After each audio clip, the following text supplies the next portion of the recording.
Assalamualaikum warahmatullahi wabarakatuh. Halo teman-teman, bagaimana nih kabarnya? Semoga baik-baik saja ya.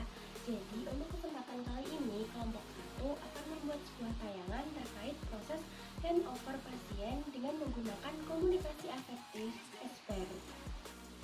Sebelumnya, mari kita kenalan dengan kelompok 1. Anggotanya ada saya, Mila Rindayona sebagai pembawa materi dan narator.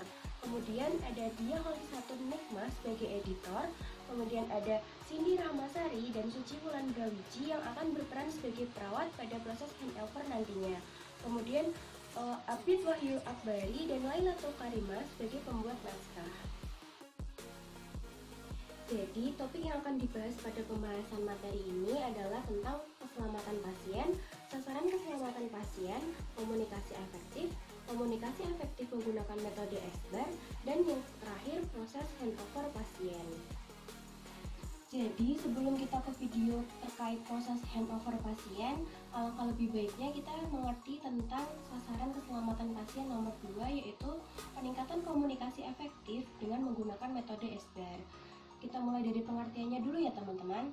Jadi, keselamatan pasien merupakan suatu sistem yang membuat asuhan pelayanan kesehatan terhadap pasien di rumah sakit menjadi lebih aman, karena sistem ini mencegah terjadinya cedera yang disebabkan oleh kelalaian akibat melaksanakan suatu tindakan ataupun yang tidak seharusnya mengambil tindakan. Nah, dalam keselamatan pasien tentunya ada sasaran yang dituju di dalamnya. Sasaran keselamatan pasien sendiri adalah salah satu bagian dari standar akreditasi rumah sakit yang harus dapat diterapkan guna untuk meningkatkan pelayanan kesehatan yang berkualitas. Nah, sasaran ini menyorot tentang area yang bermasalah dalam pelayanan kesehatan dan menguraikan tentang solusi atas konsensus berbasis bukti dan keahlian terhadap suatu masalah. Ada 6 sasaran keselamatan pasien, yaitu yang pertama ketepatan identifikasi pasien, kemudian yang kedua peningkatan komunikasi efektif, yang ketiga peningkatan keamanan obat yang harus diwaspadai, yang keempat pengurangan resiko jatuh, yang kelima pengurangan terhadap resiko infeksi setelah menggunakan pelayanan kesehatan, dan yang terakhir kepastian lokasi, prosedur, dan pasien operasi. Nah, kita sekarang fokuskan lagi yuk ke sasaran keselamatan pasien nomor 2, yaitu tentang peningkatan komunikasi efektif. Jadi, komunikasi efektif merupakan pertukaran informasi, ide, dan perasaan yang menghasilkan perubahan sikap sehingga terjalin hubungan yang baik antara pemberi pesan dan penerima pesan. Aspek dari komunikasi efektif ini meliputi dari tepat waktu, akurat, lengkap, jelas, dan mudah dipahami. Kejelasan, ketepatan, konteks sesuai dengan bahasa dan informasi serta alur yang sistematis menjadi poin utama. Nah, strategi yang digunakan dalam komunikasi efektif ini yaitu menggunakan SBAR atau Situation, Background, Assessment, dan Recommendation. Sekarang kita lanjut untuk membahas tentang komunikasi efektif dengan menggunakan metode SBAR. Jadi komunikasi ini bertujuan untuk meningkatkan keselamatan pasien karena akan membantu orang untuk berkomunikasi satu sama lain. Dan jenis komunikasi ini biasa dilakukan oleh antar teman sejawat perawat atau antara perawat dengan dokter. Jadi SBAR sendiri merupakan singkatan dari beberapa kata. S yang berarti situation. Nah, dalam tahap ini adalah penyampaian terkait kondisi terkini yang terjadi pada pasien. Pada fase ini, perawat akan menyampaikan nama dan asal instansinya terlebih dahulu, kemudian dilanjut dengan menyebutkan identitas dari pasien meliputi nama pasien, umur, diagnosa medis, dan tanggal masuk. Selain itu, akan dijelaskan secara singkat terkait masalah kesehatan pasien atau keluhan utama termasuk pain score.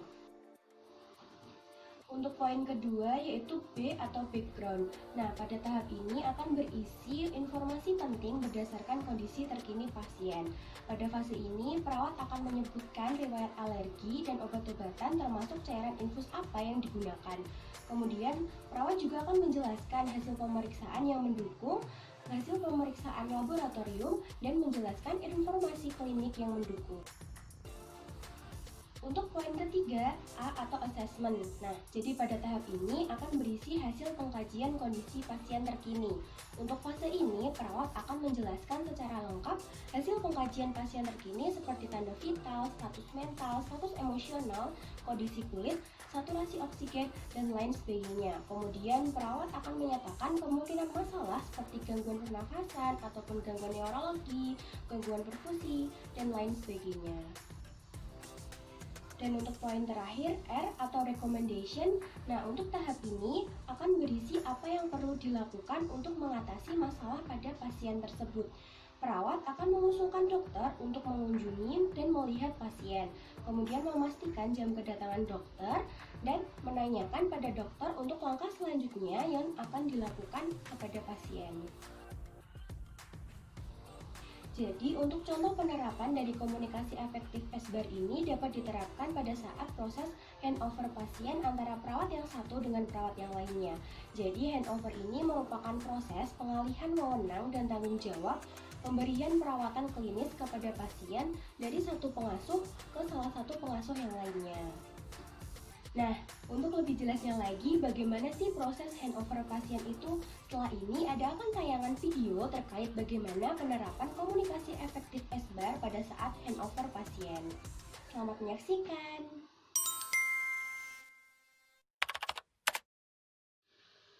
Pada salah satu rumah sakit di ruangan anggrek terdapat dua orang perawat yang memiliki shift yang berbeda. Perawat Cindy merupakan perawat yang mendapatkan shift pagi, sedangkan perawat Suci merupakan perawat yang mendapatkan shift sore. Jam kerja shift pagi sudah habis. Waktunya perawat Cindy untuk melakukan handover kepada perawat Suci terkait pasien di ruangan tersebut. Assalamualaikum, selamat malam perawat Suci. Saya perawat Cindy dari ruang anggrek ingin melaporkan kondisi pasien. Nama pasien yaitu Bapak Budi Haryana, umur 65 tahun. Tanggal masuknya pada hari Jumat 23 Oktober 2020 dengan diagnosa medis gagal ginjal kronik. Sudah 7 hari masa perawatan dengan dokter penanggung jawab Dr. Ahmad Arya, spesialis penyakit dalam konsultan ginjal hipertensi. Terkait masalah keperawatan yaitu gangguan keseimbangan cairan dan elektrolit, kemudian adanya edema pada kaki pasien, pemenuhan nutrisi berkurang, dan kurangnya pemahaman terkait penyakitnya. Saat ini pasien merasa gelisah karena kondisinya. Waalaikumsalam, selamat malam Nurse Cindy. Terima kasih atas laporannya. Selain itu, Bapak Budi Haryana juga bed rest total. Pasien merasa mual ketika dirawat dan terdapat urea sejumlah 350 mg per desiliter, serta pasien juga melakukan hemodialisis sebanyak 2 kali dalam seminggu. Pasien tidak ada riwayat penyakit dan tidak ada alergi obat, dan telah terpasang restrain. Baiklah, hasil dari pengkajian pasien bagaimana ya Nurse? Untuk hal itu, pasien merasa gelisah dan tidak kooperatif dengan tekanan darah 140 per 70 mm Hg, heart rate-nya 90 kali per menit, respiratory rate-nya 25 kali per menit, suhu tubuh 36,5 derajat Celcius. Pasien tidak bisa membatasi minum, wajahnya terlihat pucat, balance cairan positif sebanyak 500 cc per 24 jam. Hasil pemeriksaan laboratorium terbaru, Hb 8 mg per desiliter, albumin 4, dan kadar urea 142 mg per desiliter. Saya sudah melakukan edukasi pada pasien dan keluarga tentang pentingnya pembatasan cairan. Berikut laporannya.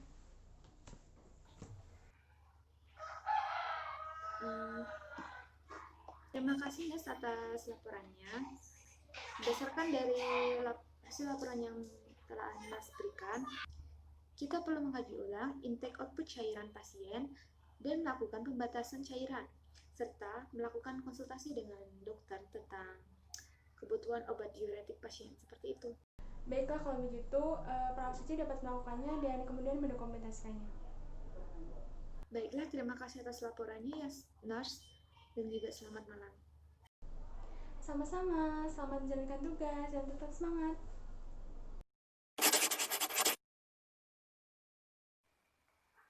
Dari video tersebut dapat saya simpulkan bahwa penerapan komunikasi dengan teknik SBAR dapat meningkatkan keselamatan pasien karena komunikasi SBAR tersebut merupakan teknik informasi dan komunikasi yang sangat efektif dalam membantu perawat dalam pelaksanaan handover, yang mana dapat membantu pekerjaan perawat sehingga dapat memberikan informasi yang jelas dan ringkas kepada tim perawat lainnya saat pergantian shift.